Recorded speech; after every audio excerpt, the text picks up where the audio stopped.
Hey guys, in this video I want to teach you how to build squat tension.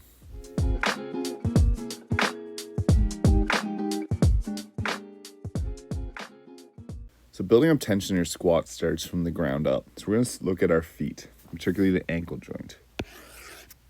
So we should have our feet around shoulder width apart and have the weight distributed between our big toe, little toe, and our heel.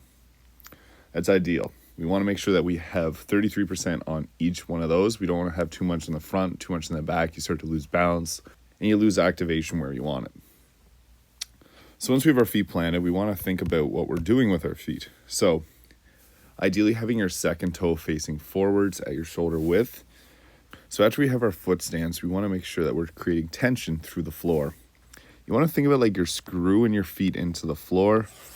So creating tension away from the middle of your body. And what this is doing is going to make sure that you're engaging your glutes, which is going to protect your lower back and engage them further throughout the exercise.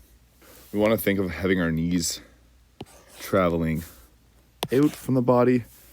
Ideally, you're going to have your glutes engaged and you won't have your knees travel too far forwards, but having the knees travel past your toes is not a bad thing. Depends on your proportions.